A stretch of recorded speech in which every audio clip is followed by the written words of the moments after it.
There's some bad news out of universities in Washington, D.C. One university in particular, Georgetown Law School. There's a big dust-up at Georgetown Law School. The dust-up is this. Ilya Shapiro, who is a libertarian lecturer at the Georgetown Law School, and he's the head of the Center for the Constitution, Ilya Shapiro said that Biden is doing the wrong thing by limiting his selection for the Supreme Court to a black woman, by excluding effectively 94% of Americans from consideration. Ilya Shapiro suggested that an Indian woman who is a judge be Biden's pick. He said that she is the best candidate and every other candidate would be a lesser candidate. And the way he phrased it, I guess, was a little inartful, but he said, it should be this woman, but Joe Biden, because he's playing this identity politics thing, is going to instead nominate a lesser nominee who is a black woman. And this has been, I think, willfully misconstrued by leftists to sound as though Ilya Shapiro is saying that black women as a category are lesser than some other group, which obviously is not what it's just literally not what he's saying, and it's quite clearly in context not the point that he's making. So what happens in this case? Students are disagreeing with a professor, whether because they've misunderstood what he's saying, because these students they're not the creme de la creme, as we will come to see, or because they are willfully trying to misunderstand what he's saying so that they can get rid of him. What do you do? In a good, flourishing society, you would just argue your point calmly, rationally, say that this professor is wrong and he should face X, Y, and Z consequences. But because we're not living in a reasonable time right now, the students are instead huffing and puffing and throwing a temper tantrum and dragging the dean of the law school into a struggle session where they say they need a place to cry. A place to cry, seriously. Georgetown law students, this is a good law school. And these students are saying, we don't have enough places to cry on campus. And the craziest part about the whole story is the dean is indulging them. It's really hard to walk out carrying this. It is really, really hard to walk out of class or a meeting in tears. And you should always have a place on campus where you can go and feel like you're not then also under people's eyes and observation.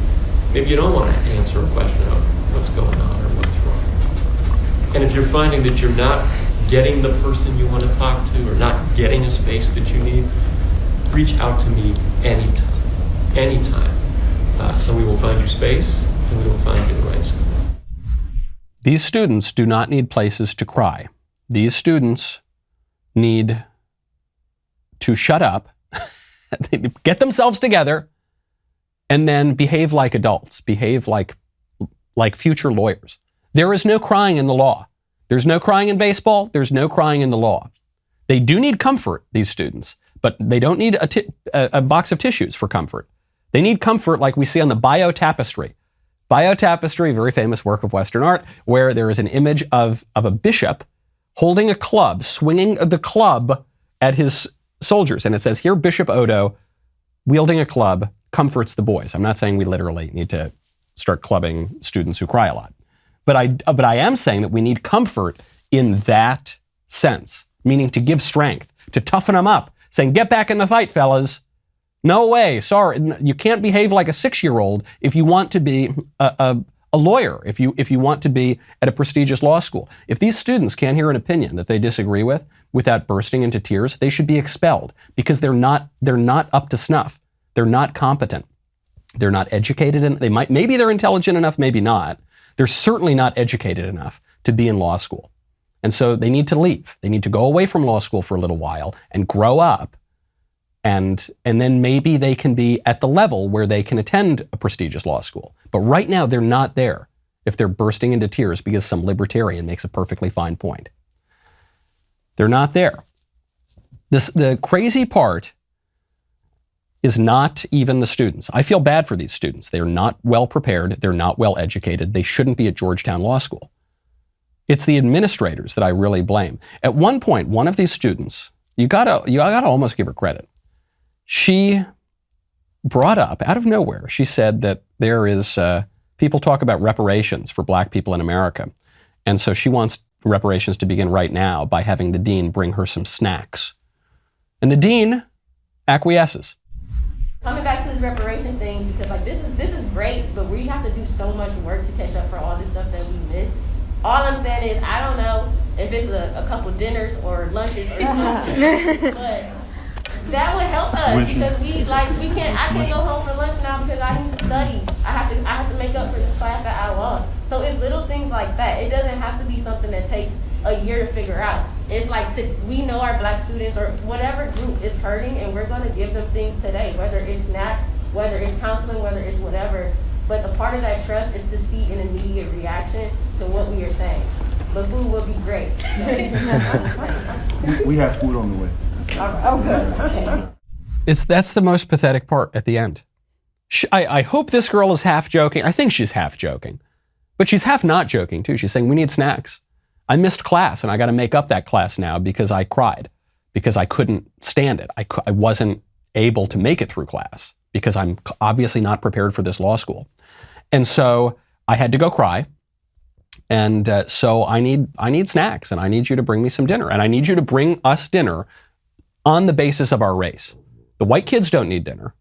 The Asian kids don't need dinner. But the Black kids need dinner. She's saying we're not capable of getting our own dinner and our own snacks. I don't think that's true. I bet that girl can probably get her own snacks. In fact, I bet that girl doesn't even really need to cry.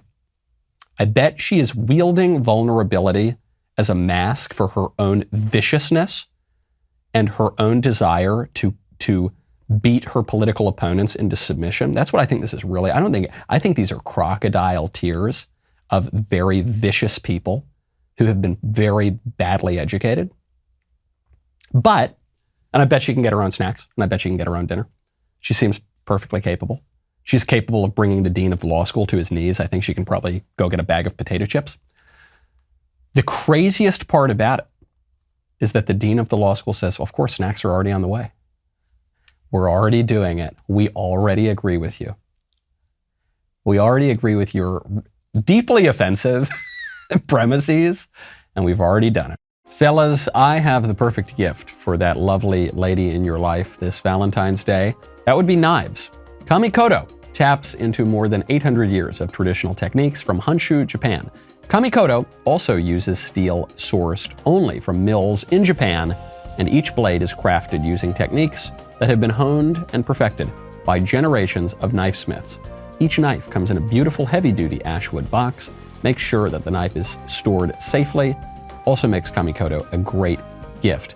I really love these knives. Sweet little Elisa really loves these knives too. When you can go and present a really high quality sort of kitchen utensil like this, it can make a really, really wonderful gift. I love it. Elisa loves it. You're gonna love it too.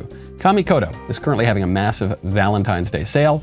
And on top of that sale, you can get an additional $50 off any purchase you make with discount code Knowles. Click the link below or go to kamikoto.com/Knowles and use promo code Knowles to save an extra $50 today. Glad you liked that show. Ring the bell. Ring it. You got to ring the bell.